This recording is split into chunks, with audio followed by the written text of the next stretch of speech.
I should have known the night would end badly the moment she handed me the keys. "Come on, Alex," she said, smiling as if nothing was wrong. "It's just a small get-together, friends from work, nothing big." Her tone was light, but something in her eyes, something quick and uneasy, made my stomach tighten. I nodded, brushing it off. Marissa had been my wife for 6 years. I thought I knew her. But lately, there was distance, a strange, quiet tension I couldn't explain. The car ride to the sprawling estate was silent except for the soft hum of the radio.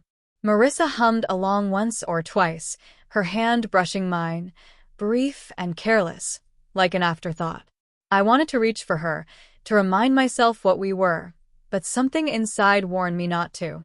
A voice whispered that tonight would change everything. We pulled up to the estate, light spilling across the manicured lawn. A black SUV sat parked near the entrance, windows tinted dark. I assumed it belonged to one of her coworkers. She took my hand as we walked to the door, flashing a bright smile at a woman on the porch. "Marissa, you made it," the woman said, hugging her warmly. I offered a polite nod. She barely looked at me before turning back to my wife. Inside, the place buzzed with laughter, clinking glasses, and soft music. I tried to blend in, but my eyes kept finding Marissa.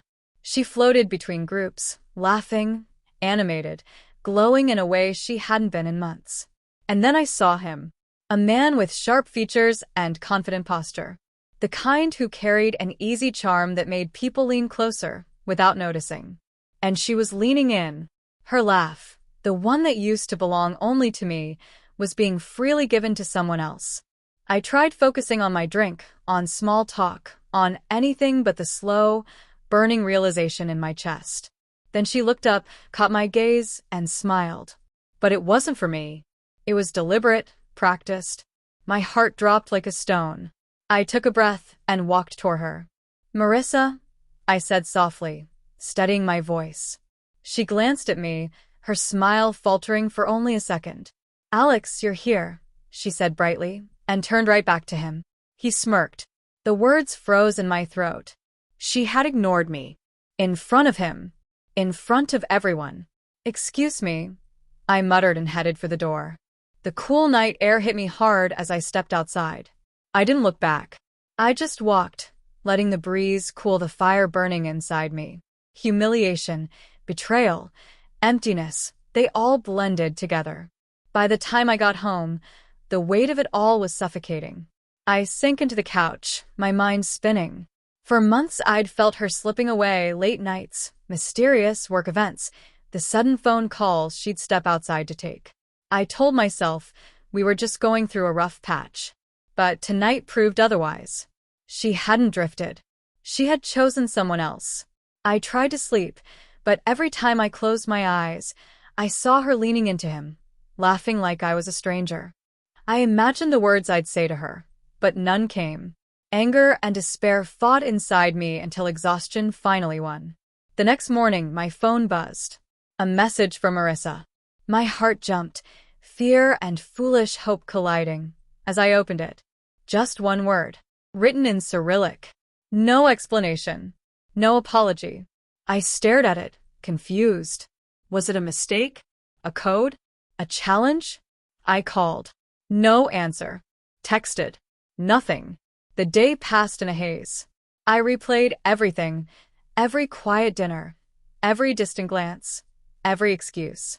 The signs had always been there. I just hadn't wanted to see them. By evening, curiosity, and something darker, pushed me to her office. The building was sleek, cold, professional. I waited in the lobby until she arrived, radiant, composed, and caught off guard when she saw me. "Alex," she said, voice trembling slightly. "I didn't expect you." "I got your message," I said tightly. "We need to talk." She nodded and led me into a small glass-walled office. The silence between us thickened as the door clicked shut. "Why?" I asked quietly. Her eyes darted away, and for the first time in years, I saw something raw. Fear, maybe. Or guilt. "Why him? Why like that? In front of everyone?" My voice cracked, anger spilling through. "Have I meant nothing to you for months?" She swallowed, her hands trembling. It's complicated, Alex. Complicated? I said bitterly. No. It's betrayal. You brought me there, ignored me, laughed with him while pretending we were fine. She flinched, tears pooling in her eyes. I didn't mean for it to happen, she whispered. I thought it was just a harmless fling, but it got out of control. You what? I snapped. You fell in love. You cheated? You threw our marriage away. Her lips quivered. I didn't know how to stop it. He made me feel alive again. Wanted. In a way I hadn't felt in years. I never meant to hurt you, Alex. I swear I didn't. I laughed bitterly, the sound hollow. Alive? You said he made you feel alive? You were alive at that party while I was nothing. And now you expect me to believe that your excitement justifies your betrayal? She looked down, unable to meet my eyes. I don't expect you to forgive me. I needed you to know the truth. The room fell silent except for our uneven breathing. My mind was chaos, rage, grief, disbelief, and an aching sense of loss all tangled together. I finally stood, the decision settling in my chest like stone. I can't stay here. I can't pretend this didn't happen. Alex, please, she whispered, reaching for me, but I stepped back. I need time. I need space. I don't know if I'll ever be able to trust you again. Leaving her office felt like walking through a storm. Each step outside, every flash of sunlight, felt unreal. The city moved around me, blind to the wreckage inside me. I called a friend, told him I needed to get away, to think.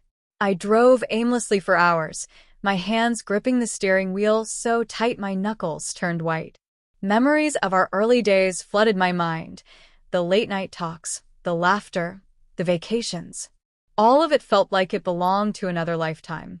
When I finally returned home, the apartment felt hollow, too quiet.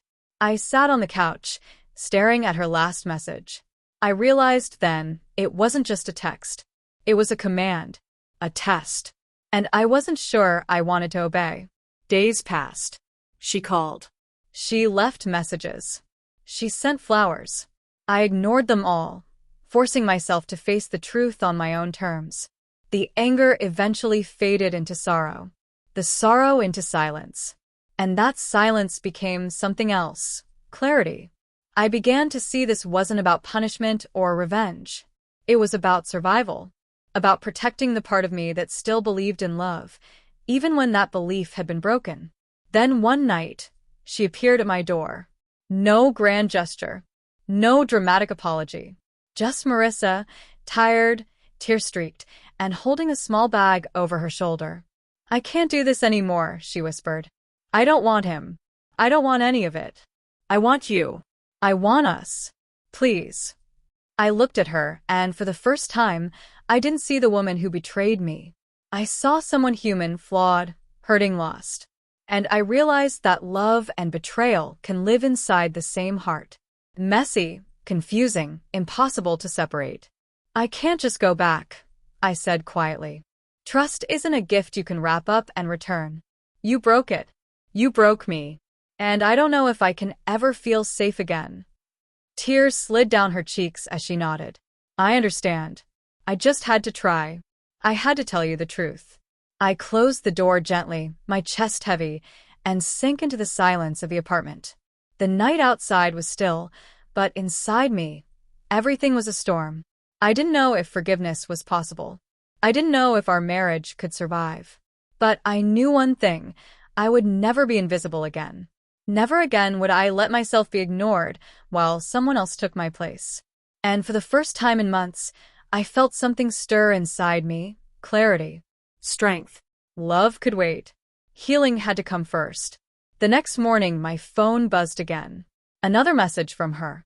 I stared at it and smiled faintly, not because I wanted to respond, but because I finally understood. It wasn't a command this time. It was a plea, a question. And for once, I held the answer, whether I chose to give it or not. I locked my phone, poured myself a cup of coffee, and watched the sunrise. The world went on, indifferent as ever. But I had changed. I had survived. And for now, that was enough.